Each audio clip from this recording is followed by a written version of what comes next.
everyone, welcome back to my channel. Today I'm gonna do a bit of a sit down video with you and chat about some of the mistakes that I made in my house that I would have loved to go back and do differently if I could do everything all over again, in the hopes that if you're renovating for the first time, it might give you a few ideas of what not to do.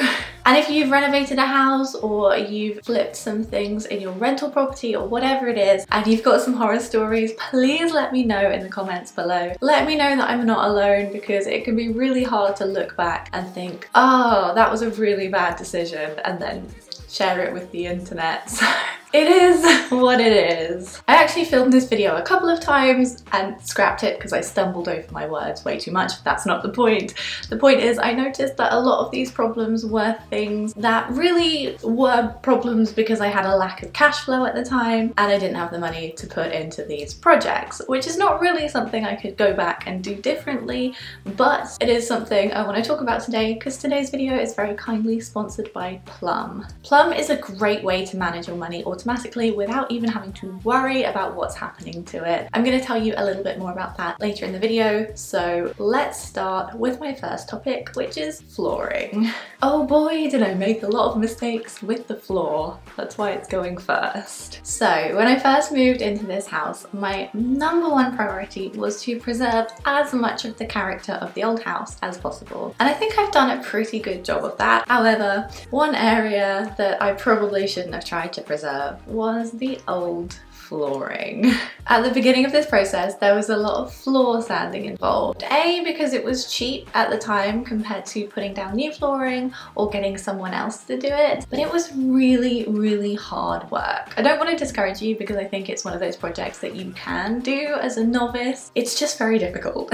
Most of the downstairs was sanded, and I sanded quite a few of the bedrooms upstairs, which I later realised was a terrible idea. I wanted carpet in them because in a lot of old Victorian houses in the UK, carpet is a great insulator. You've seen those floorboards. They have massive gaps in them, so it's nicer upstairs to have the carpet and keep a little bit of that heat in. But downstairs, I really, really wanted beautiful old floors. That being said, a lot of the floors I had to mismatch with pieces that I found in the reclamation yard, which actually was fine. It's the flooring that was already there that's kind of ooh. You might remember I had woodburn problems at one point in time, and although that's completely gone, they did a number on the flooring and I really thought sanding was gonna completely solve that issue. I was wrong. It just doesn't look good, and at some point in time, if I have the time and money, it would be nice to lay a new wood flooring that's in keeping with the property, but yeah, that was a big regret. At least it was cheap, and you know what, from afar with rugs on top, it doesn't look too bad. Similarly, I got the carpet done, which I absolutely love, and I ended up buying a whole roll of carpet because it was cheaper. This gave me a little bit of excess carpet, which I decided to put in the hallway downstairs because the wooden flooring was bad, as we've discussed. This has been a bit of a nightmare because as you come in the front door, you're gonna track in dirt. I like to have a shoes off household, but people still do bring in dirt on their shoes and their feet, and it goes all the way through the hallway. Ooh. So this area of carpet is very stained, and I'm glad I did it at the time. I have the excess carpet, I might as well make it look better. But if I could go back in time, I think I would possibly tile this area. A beautiful pattern tile is a really classic Victorian design, and often a lot of these houses have a tiled hallway at the entrance, and I think it looks really beautiful. You know what? The carpet is better than what's underneath it, so it could be worse. And last but not least, talking about flooring, the flooring in my utility room. So this little section at the back of the house had a concrete floor, which was pretty ugly, honestly. I tried to paint it with actual floor paint, but that didn't work. The area was too damp with the laundry machines and it cracked really badly. So as a temporary solution, when I was running out of money, I put some really cheap plastic wood flooring down from B&Q. I think it was the cheapest that you get. It was like £7 a box, and you know what? It's once again better than what's underneath, but it's bowing a little bit where the washing machine and dryer belong, and it just looks it looks wrong for the house. It looks a bit too modern and I really regret it. it, but at the moment it's fine. I put a big rug down and I pretend it doesn't exist.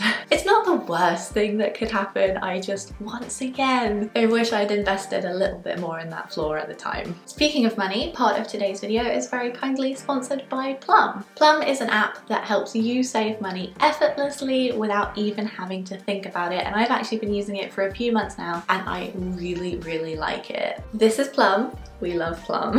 I'm currently using Plum to save a small pocket of cash to help me decorate that small bedroom that's next to this one. One of the features I like the most is the automatic pockets feature, which is where Plum automatically analyzes what you're spending and puts aside a certain amount per month.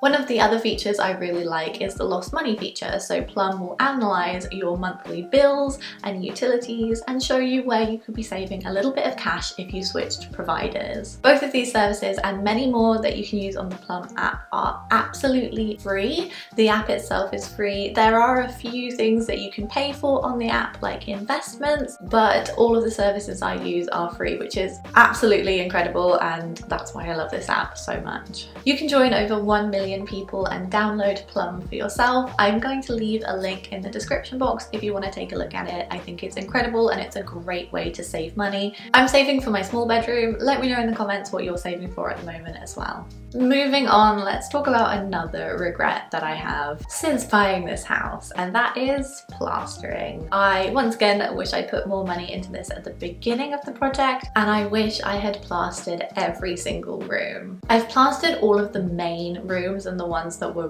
really damaged. However, my bedroom, this room right here, and what's currently my sitting room didn't get plastered. I actually tried my hand at plastering in here myself.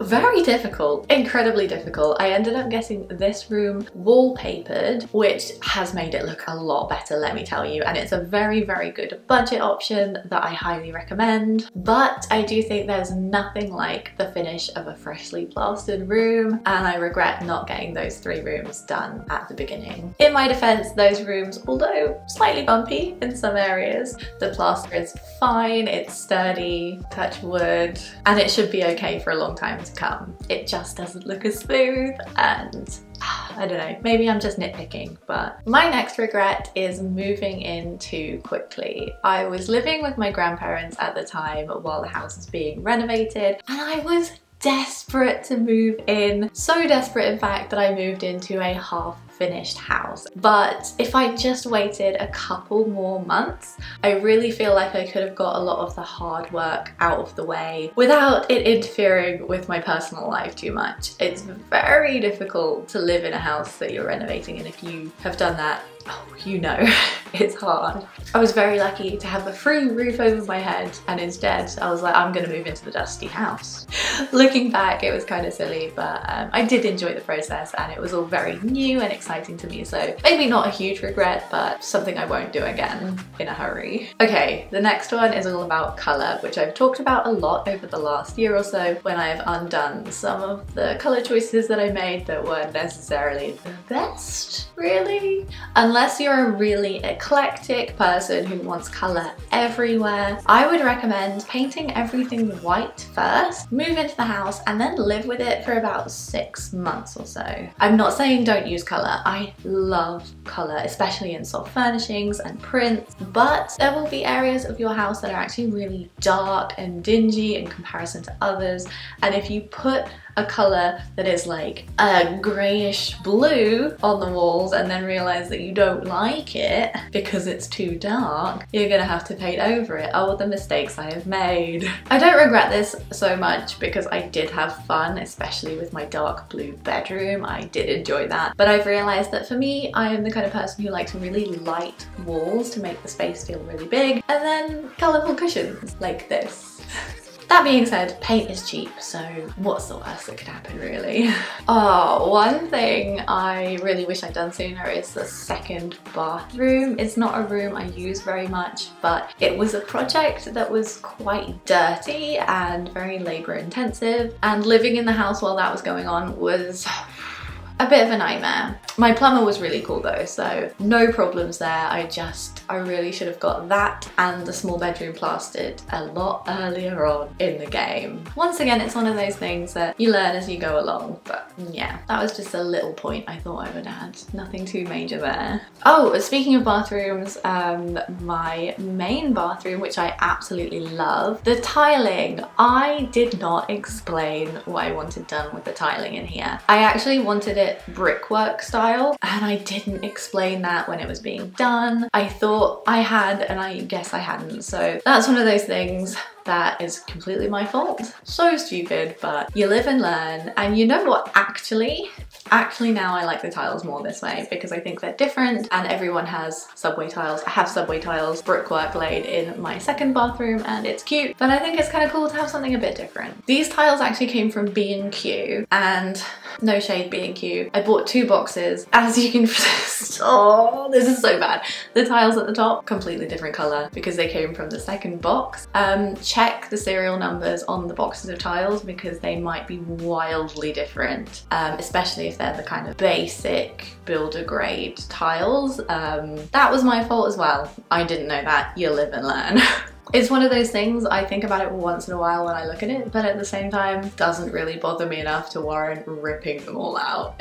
Another point that I've just thought about off the top of my head, if you're renovating a really old house and it needs central heating installed or new electrics installed, be very, very considerate of where these are going at the beginning of this project. I think I was quite good about this. I had help from my uncle who used to be a plumber, who told me where all of the best placements for the radiators should go, so I'm really happy with those. But that is something that I'm glad I really thought about a lot at the beginning. I do wish I put in a few extra plug sockets. It's just one of those things, isn't it? But yeah, it's annoying because you have to know the exact layout of where all of your furniture is going to go before you even do any of the renovations, so you know where all of these plugs and radiators are going to go, and that's a little bit annoying, honestly, especially for someone who likes to move stuff around a lot. And my last point that I want to make is don't be afraid to be unconventional. I know I harped on about being careful with colour, which at the end of the day, you don't really have to be if you don't want to be. I wish I had been, that's all. But I would say don't be afraid to switch rooms around. Like, my sitting room and my dining room are not in the correct place, but it works for me because I'm the only person that lives here. Same with the bedrooms. My master bedroom is currently an office because it works well for my lifestyle, I guess. Don't be afraid to put things in the wrong place, and don't be afraid to make mistakes. At the end of the day, you live and you learn, and you don't learn as well if you don't make the mistake in the first place. I just hope that they're not expensive mistakes. And you know what? Have fun with it. There's always going to be someone who doesn't like what you do. Even if you paint your house all white, everything, someone's not going to like it. Do it for you and just enjoy it. And that's the thing that I found really difficult to learn because I do share a lot of this online. So I'm always trying to make everyone happy, but at the end of the day, I have to make myself happy, which is why there's a lot of pink in my house and a giant pink fridge. And I think with that, that brings us to the end of the video. I think I could honestly make an entire second video with more regrets or things that I might do differently if I were to do this again. Let me know if you'd like to see that at some point later down the line. Tell me in the comments and let me know what mistakes you made, because you know what? They are so easily done and you live and learn. Anyway, thank you so much for watching today's video. If you want to check out Plum, I'm going to leave them linked in the top line of the description. And with all of that being said, happy renovating. Good luck with it and see you next time. Bye!